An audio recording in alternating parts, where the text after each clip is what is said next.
Friend, complete PCM study में आपका स्वागत है। तो आज हम क्लास 7 का साइंस चालू कर रहे हैं, जिसमें हम चैप्टर 10 चालू करेंगे, जीवों में शोषण।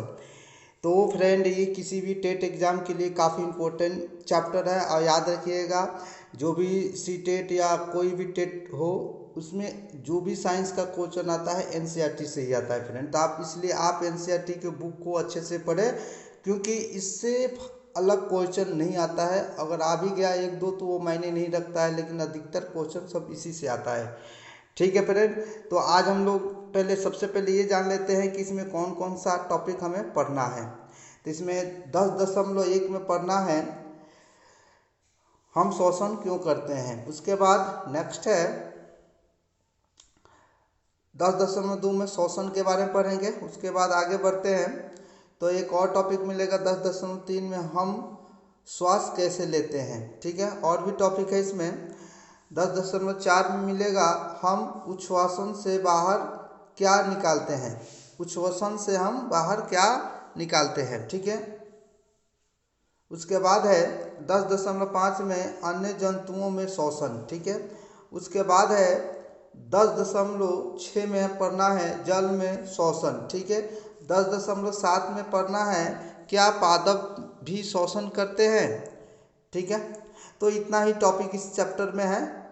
तो हम लोग मैंने एक हैंड रिटेन नोट्स बनाया है, जो इस चैप्टर का पूरा इसमें निचोड़ दिया हुआ है फ्रेंड। ठीक है, तो चलते हैं उस सभी टॉपिक्स को बारी बारी से पढ़ते हैं।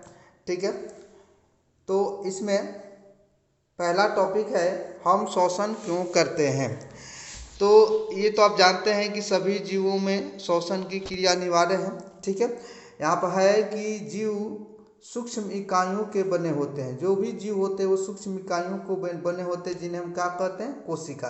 यानी कोई सा भी जीव हो छोटे छोटे कोशिकाओं से ही बने होते हैं।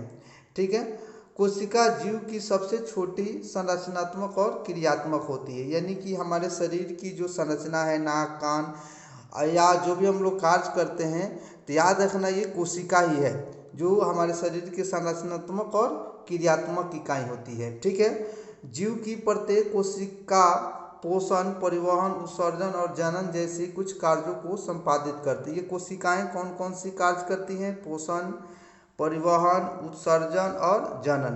तो ये जो कोशिका होता है ये काफ़ी इम्पोर्टेंट पार्ट है हम लोगों के शरीर का। तो ज़्यादातर जीव विज्ञान में हमें कोशिका के बारे में अगर ज्ञान होता है तो हम लोग को कोई दिक्कत नहीं होगा जीव विज्ञान पढ़ने में। आगे बढ़ते हैं फ्रेंड। कोशिकीय शोषण, सांस द्वारा ऑक्सीजन को शरीर के अंदर ले जाते हैं। साथ ही यह ऑक्सीजन शरीर के प्रत्येक कोशिका में चला जाता है तथा यह ऑक्सीजन भोजन के विखंडन में सहायता करती है। भोजन के विखंडन के प्रक्रम में ऊर्जा मुक्त होती है। इसे कोशिकीय शोषण कहते हैं। तो याद रखना, हम लोग सांस के द्वारा ऑक्सीजन को अंदर ले जाते हैं। ठीक है, और ऑक्सीजन भोजन के विखंडन में क्या करता है? सहायक करता है। और उसके बाद विखंडन के प्रक्रम में हमें क्या मिलता है जी? ऑक्सीजन से भोजन का विखंडन होता है। विखंडन से क्या मुक्त होता है? ऊर्जा मुक्त होता है। इसे कोशिकीय शोषण कहते हैं। ये जो प्रक्रिया है इसे क्या बोलते हैं फ्रेंड? कोशिकीय शोषण। तो समझ में आ गया, जो भोजन का विखंडन होता है ऑक्सीजन से होता है, और विखंडन के प्रक्रम के बाद हमें ऊर्जा मुक्त होती है। इस पूरी प्रक्रिया को हम लोग क्या कहते हैं? कोशिकीय शोषण कहते हैं। आगे बढ़ते हैं तो पढ़ेंगे यहाँ पर कोशिकीय शोषण दो प्रकार का होता है। वायवीय शोषण। ठीक है, वायवीय शोषण क्या है? यदि भोजन को हम लोग ग्लूकोज भी बोलते हैं। यदि भोजन ऑक्सीजन के उपयोग द्वारा विखंडित होता है, यानी कोई भी भोजन ऑक्सीजन के द्वारा विखंडित हो, किसके द्वारा? ऑक्सीजन, तो उसे क्या बोलेंगे? वायवीय शोषण कहते हैं। क्या कहते हैं? वायवीय शोषण। तो याद रखना, यहाँ पर ये भोजन है, ये भोजन किसके उपस्थिति में टूट रहा है? ऑक्सीजन की उपस्थिति में। याद रखना, यहाँ पर जो वायवीय शोषण होता है उसमें होता क्या है जी? जो भोजन जब ऑक्सीजन की उपस्थिति में टूटता है तो यहाँ पर 3 पदार्थ बनाता है, कार्बन डाइऑक्साइड, जल और ऊर्जा। ठीक है, तो ये जो शोषण है वायवीय शोषण किस प्रकार के जीवों में होता है, जैसे गाय, भैंस, मनुष्य, कुत्ते और बिल्ली जैसे जीवों में वायवीय श्वसन होता है। उसके बाद फ्रेंड हम लोग पढ़ते हैं अवायवीय श्वसन। यदि भोजन भोजन समझ सकते हैं ग्लूकोज, यदि भोजन ग्लूकोज का विखंडन ऑक्सीजन की अनुपस्थिति में उपस्थिति नहीं है फ्रेंड, यहाँ पर अनुपस्थिति में होता है तो उसे अवायवीय श्वसन कहते हैं। जैसे यहाँ पर भोजन जो है वो ऑक्सीजन की अनुपस्थिति में विखंडित हो रहा है, तो यहाँ से भी 3 पदार्थ बन रहा है, एल्कोहल, कार्बन डाइऑक्साइड और ऊर्जा। तो ये समझ में आ रहा है फ्रेंड। तो इसमें एक नया चीज़ बन रहा है एल्कोहल, ठीक है। तो अवायवीय श्वसन में उत्पाद के रूप में क्या क्या मिलता है हमें, एल्कोहल, कार्बन डाइऑक्साइड और ऊर्जा। आगे बढ़ते हैं। उसके बाद पढ़ना है ईस्ट एक कोशिकीय जीव है। ईस्ट क्या है, एक कोशिकीय, जिसमें एक ही प्रकार की केवल कोशिका पाए जाए। हम लोग जो होते हैं बहुकोशिकीय जीव होते हैं। हम लोग नाक का कोशिका अलग होगा, आँख का कोशिका अलग होगा, हम लोग बहुकोशिकीय जीव हैं।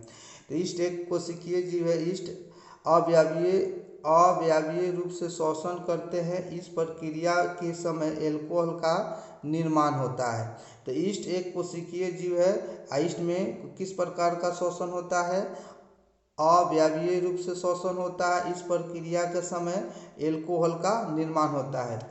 इनका उपयोग कहाँ करते हैं हम लोग, शराब, बियर बनाने के लिए किया जाता है, ठीक है। आगे बढ़ते हैं। नोट यहाँ पर है, अत्यधिक व्यायाम करते समय जब कोशिकाओं में ऑक्सीजन की कमी होती है, पेशी कोशिकाओं में ऑक्सीजन की कमी होती है, तब भोजन का विखंडन अवायवीय श्वसन द्वारा होता है। इस प्रक्रिया में ग्लूकोज के आंशिक विखंडन से लैक्टिक अम्ल और कार्बन डाइऑक्साइड बनते हैं। कार्बन डाइऑक्साइड का मतलब CO2। आप समझ सकते हैं कि हम लोग नॉर्मलतः सोते हैं या कोई चेयर पर बैठकर कोई सा काम करते हैं तो वहाँ पर केवल वायवीय श्वसन होता है। लेकिन जब हम लोग खेलते हैं या दौड़ते हैं तो हमें अत्यधिक मात्रा में ऊर्जा की आवश्यकता होती है, तो उस समय वायवीय श्वसन से वो ऊर्जा हमें पूर्ण रूप से प्राप्त नहीं हो पाती है। तो इसलिए हमारी जो पेशी कोशिका है वो अवायवीय श्वसन करने लगती है, जिससे अतिरिक्त हमें ऊर्जा मिल जाता है। लेकिन ये भी जानना जरूरी है कि साथ ही साथ में इसमें नए पदार्थ बनते हैं। इसमें 2 नए पदार्थ बनते हैं, लैक्टिक अम्ल और कार्बन डाइऑक्साइड। तो यहाँ पर देख सकते हैं पेशीय में ग्लूकोज यानी भोजन, O2 की अनुपस्थिति में क्या बनता है, लैक्टिक अम्ल, कार्बन डाइऑक्साइड और ऊर्जा बनता है। तो याद रखना, हमारे शरीर में जो ऐठन में शरीर में कहीं दर्द होता है तो वो दर्द कटा वटा हो उसका दर्द नहीं बात कर रहे हैं। जैसे शरीर में आप सोए आपके शरीर में दर्द उत्पन्न हो गया, या दौड़ रहे या आपके कहीं ऐठन उत्पन्न हो गया, वहाँ पर जो दर्द उत्पन्न होता है वो लैक्टिक अम्ल के वजह से ही उत्पन्न होता है। तो शरीर में जो दर्द उत्पन्न होता है किस अम्ल के वजह से उत्पन्न होता है, लैक्टिक अम्ल के। तो ये जो पॉइंट है काफ़ी इंपॉर्टेंट है, सीटेट के लिए कई बार ये पॉइंट पूछ भी दिया है, ठीक है। आगे बढ़ते हैं। 10.2 में पढ़ना है श्वसन। अंतः श्वसन, वायु को शरीर के अंदर लेना अंतः श्वसन, यानी जब हम लोग सांस लेते हैं तो वह कौन सा प्रक्रिया होता है, अंतः श्वसन की प्रक्रिया होता है। और जब हम लोग CO2 से वायु को बाहर निकालते हैं तो उसे क्या बोलते हैं, उच्छ्वसन कहते हैं, उच्छ्वसन। याद रखना, जब हम लोग कार्बन डाइऑक्साइड गैस छोड़ते हैं तो साथ में ऑक्सीजन भी, वायु भी छूटता है। इस चीज़ को नोट रख करिएगा, ठीक है। तो उच्छ्वसन समझ में आ गया, या अंतः श्वसन समझ में आ गया। अगर ऑक्सीजन लेते हैं तो अंतः श्वसन, अगर कार्बन डाइऑक्साइड गैस छोड़ते हैं तो उच्छ्वसन कहलाता है। अब हम लोग नेक्स्ट टॉपिक है श्वसन दर, ठीक है। कोई व्यक्ति 1 मिनट में जितनी बार श्वसन करता है वह उसकी श्वसन दर, यानी आप 1 मिनट में जितनी श्वसन की क्रिया करते हैं, जितने बार सांस लेते हैं तो उसे आप क्या कहते हैं, सांस लेने का मतलब समझ रहे हैं ना, अंदर और बाहर, ठीक है। तो 1 मिनट में जितना बार हम श्वसन की क्रिया करते हैं उसे हम लोग क्या बोलते हैं, श्वसन दर कहते हैं। तो यहाँ पे एक नोट है, जैसे इंपॉर्टेंट नोट है, 1 मिनट में कोई व्यक्ति औसतः 15 से 18 बार सांस अंदर और बाहर निकालता है, ठीक है। तो व्यायाम करके हम लोग श्वसन दर को क्या कर सकते हैं, बढ़ा भी सकते हैं। तो एक स्वस्थ व्यक्ति में 1 मिनट में कोई व्यक्ति औसतन कितना बार सांस लेता है, 15 और 18 बार। ठीक है, आगे बढ़ते हैं। 10.3 में हम श्वसन कैसे लेते हैं। तो सबसे पहले अंतः श्वसन में ऑक्सीजन की गति समझ लेते हैं। तो अंतः श्वसन में जो ऑक्सीजन होता है सबसे पहले नासा गुहा में जाता है, उसके बाद श्वास नली में जाता है, उसके बाद फेफड़े में चला जाता है। ठीक है, और फेफड़े वक्ष गुहा में स्थित होते हैं। फेफड़ा कहाँ होता है, वक्ष गुहा में स्थित होता है। वक्ष गुहा पसलियों से घिरी रहती है।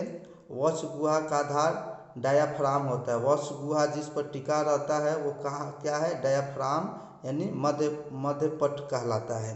तो इसको हम फिगर के द्वारा समझ सकते हैं। इसमें एक फिगर भी दिया हुआ है, देख लीजिए। तो ये जो है इसे हम लोग नासा गुहा कहते हैं, और ये ग्रसनी हो गया। और जो ऑक्सीजन होता है नासा गुहा के माध्यम से सीधा कहाँ पहुँचता है, श्वास नली में पहुँचता है। श्वास नली से ये ऑक्सीजन कहाँ जाता है, फेफड़े में। और जो फेफड़े फेफड़े इधर भी होता है, एक फेफड़े इधर भी, दोनों फेफड़े हैं। ठीक है, उसके बाद जो फेफड़े होते हैं वो पसलियों से क्या होती हैं, घिरी होती हैं। ठीक है, और उसके बाद आगे बढ़ते हैं। ये जो आपको भाग दिखाई दे रहा है इसे डायाफ्राम कहते हैं। ठीक है, और ये डायाफ्राम का कार्य क्या है, फेफड़े का कार्य क्या है, इस सब के बारे में भी जानेंगे। ठीक है, तो पहले आगे बढ़ते हैं। तो यहाँ पर समझ में आ गया, वक्ष गुहा में डायाफ्राम भी रहता है और फेफड़े भी रहता है। ठीक है, अब हम लोग पहले समझ लेते हैं अंतः श्वसन। वायु अंदर आती है तो फेफड़े, वायु जब अंदर आती है किस में आती है, फेफड़े में आती है। उस समय पसलियाँ बाहर की ओर गति करती है। जब वायु अंदर आएगी तो पसलियाँ समझते हैं, हड्डी, जो हड्डी होती है वो कहाँ होती है, बाहर की ओर गति करती है। और डायाफ्राम किधर गति करता है, नीचे की ओर गति करता है। और उच्छ्वसन में क्या होता है जी, अंतः श्वसन का क्या होता है, ठीक उल्टा प्रक्रिया होती है। तो इसको फिगर के माध्यम से पहले समझ लेते हैं। आप देखिए यहाँ पर वायु अंदर आता है, वायु अंदर आती है तो क्या होता है, ये जो डायफ्राम होता है ये डायफ्राम नीचे की ओर गति करता है, यानी कि हवा इस पर दाब डालता है, तो जिसके कारण डायफ्राम नीचे की ओर गति करता है। और ये जो पसलियाँ होती है, जो ये हड्डी होती है, वायु के दाब के कारण ये किधर गति करती है, पसलियाँ बाहर की ओर गति करती है। और इस फिगर में कुछ उल्टा हो रहा है। इसमें क्या हो रहा है फ्रेंड, वायु बाहर की ओर धकेल दी जाती है। किसके द्वारा धकेल दी जाती है, डायफ्राम के द्वारा। धकेलने के बाद डायफ्राम अपने पूर्व स्थिति में आ जाता है, और ये जो पसलियाँ होती है वो पसलियाँ अंदर की ओर गति करते। तो अभी बिल्कुल से समझ में आ गया कि जब वायु अंदर जाएगा तो डायफ्राम नीचे की ओर गति करेगा और पसलियाँ बाहर की ओर। और जब वायु बाहर जाएगा तो उस समय क्या होता है, डायफ्राम अपने पूर्व स्थिति में आ जाता है और पसलियाँ कहाँ से अंदर की ओर गति करती है। आगे बढ़ते हैं। उसके बाद है 10.4 में हम लोग पढ़ेंगे हम उच्छ्वसन में बाहर क्या निकालते हैं। हाँ, तो याद रखिएगा, उच्छ्वसन, देखिए यहाँ पर उच्छ्वसित वायु, इसमें क्या, जब हम लोग अंतःशोषित वायु का मतलब जो हम लोग ऑक्सीजन लेते हैं तो उस समय कितना प्रतिशत ऑक्सीजन लेते हैं, 21% ऑक्सीजन फेफड़ा में जाता है और 0.04% कार्बन डाइऑक्साइड गैस भी अंदर जाता है। और उच्छ्वसित वायु यानी कि जब हम लोग वायु को छोड़ते हैं उस समय कितना ऑक्सीजन बाहर निकलता है, 16.4% ऑक्सीजन बाहर निकलता है और 4.4% कार्बन डाइऑक्साइड गैस बाहर निकलता है। तो याद रखना, सांस छोड़ते समय कार्बन यहाँ पर CO2 है, CO2 की मात्रा अधिक होती है। यहाँ पर 0.04% है, 4 ये एग्जाम में आया हुआ क्वेश्चन है। तो जब हम लोग सांस छोड़ते हैं उस समय कार्बन डाइऑक्साइड की मात्रा अधिक होती है। ठीक है, उसके बाद आगे बढ़ते हैं। 10.5 में अन्य जंतुओं में शोषण। कोकरोच यानी तिलचट्टा, घोंघे, केंचुए, चींटी और मच्छर में फेफड़े नहीं होते हैं। ये जो जीव है इनमें फेफड़े नहीं होते हैं। इन्हें शरीर में छिद्र होता है, ये छिद्र श्वास रंध्र कहलाते हैं। ये जो छिद्र होता है श्वास रंध्र कहलाते हैं। इन्हीं से गैसों का विनिमय होता है, तो इसे हम श्वास प्रणाली या वातक कहते हैं। तो याद रखना, इन प्रकार के जीवों में जो श्वसन की प्रक्रिया होता है वो श्वास रंध्र द्वारा होता है। क्या होता है? श्वास रंध्र द्वारा। इस प्रणाली का नाम क्या है? श्वास प्रणाली कहते हैं या वातक कहते हैं। उसके बाद यहाँ पर एक नोट है कि केंचुए में जो श्वसन की क्रिया होती है वो त्वचा के द्वारा होता है। केंचुए में जो श्वसन की क्रिया होती है किसके द्वारा होता है? त्वचा के द्वारा। उसके बाद 10.6 में पढ़ेंगे मछलियाँ क्लोम को हम लोग गिल भी बोलते हैं। मछलियाँ क्लोम गिल में रक्त वाहिनियाँ होती है, यानी जो क्लोम होता है उसमें क्या होती है? रक्त वाहिनियाँ होती है। इनकी संख्या इसमें क्या? रक्त वाहिनियों की संख्या क्लोम में क्या होता है? बहुत अधिक होता है। इसी से गैस का विनिमय होता है। हम बोल सकते हैं कि मछलियों में जो श्वसन की क्रिया होती है गिल या क्लोम के द्वारा होता है। उसके बाद है 10.7 में पढ़ना है, क्या पादप भी श्वसन करते हैं? अन्य जीवों की भांति पादप भी जीवित रहने के लिए श्वसन करते हैं। पादप में श्वसन पादप के पत्तों में छिद्र यानी जो पत्ता होता है, पेड़ पौधों में जो पत्ता होता है उसमें पत्ते में छिद्र होता है यानी रंध्र होता है। इसी छिद्र से CO2 और O2 का आदान प्रदान होता है। यानी कि पादपों में भी श्वसन की क्रिया होती है और वो श्वसन की क्रिया पत्तों के छिद्र के द्वारा होता है। ठीक है, अब आगे बढ़ते हैं। कुछ क्वेश्चन है इसको समझ लेते हैं। पहला क्वेश्चन है, तिलचट्टों के शरीर में वायु प्रवेश करती है, तो याद रखना श्वास रंध्रों द्वारा। अभी बताए थे किसके द्वारा? श्वास रंध्रों द्वारा। उसके बाद दूसरा क्वेश्चन है, अत्यधिक व्यायाम करते समय हमारी टांगों में जिस पदार्थ का संचयन के कारण ऐंठन होती है वह है लैक्टिक अम्ल के वजह से। किसके वजह से? क्योंकि जब हम व्यायाम करते हैं उस समय हमारे पेशियों में कौन सा श्वसन होता है? अव्यवीय श्वसन होता है, जिसके कारण उसमें क्या चीज़ की उत्पत्ति होती है? लैक्टिक अम्ल की उत्पत्ति होती है। आगे बढ़ते हैं,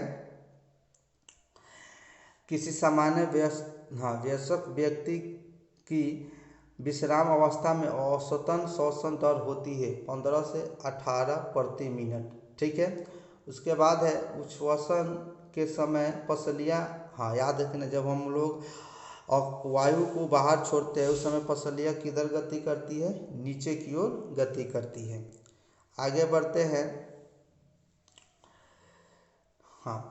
ईस्ट। तो जो ईस्ट होता है इस ईस्ट की प्रक्रिया द्वारा हम लोग क्या बनाते हैं? एल्कोहल। क्या बनाते हैं? एल्कोहल। ये समझ में आ गया। उसके बाद आ गया डायाफ्राम यानी मध्य पटल। ये कहाँ पाया जाता है? वक्ष गुहा में पाया जाता है। त्वचा, जो केंचुआ होता है किसके द्वारा श्वसन की क्रिया करते हैं? त्वचा के द्वारा। पत्तियों में क्या पाया जाता है? रंध्र पाया जाता है। मछली गिल यानी क्लोम के द्वारा श्वसन की क्रिया करते हैं। जो मेढक होता है वो मेढक में फेफड़े और त्वचा दोनों के द्वारा श्वसन की क्रिया करते हैं। इसको ऐसे यहाँ पे देख सकते हैं, बुक में दिया हुआ भी है, आप देख सकते हैं यहाँ पर। ये मेढक में मनुष्य की भांति फेफड़े होती है। मेढक में यहाँ पर है, ठीक है। तो मेढक में मनुष्य की भांति फेफड़े होते हैं, तथापि वे अपनी त्वचा से भी श्वसन करते हैं। ये समझ में आ गया। मेढक में मनुष्य की भांति फेफड़ा भी होता है और त्वचा भी। समझ में आ गया। तो फ्रेंड, अगर आपको ये वीडियो अच्छा लगा हो तो प्लीज़ इस चैनल को सब्सक्राइब करें और मेरे वीडियो को लाइक और शेयर करें। ठीक है।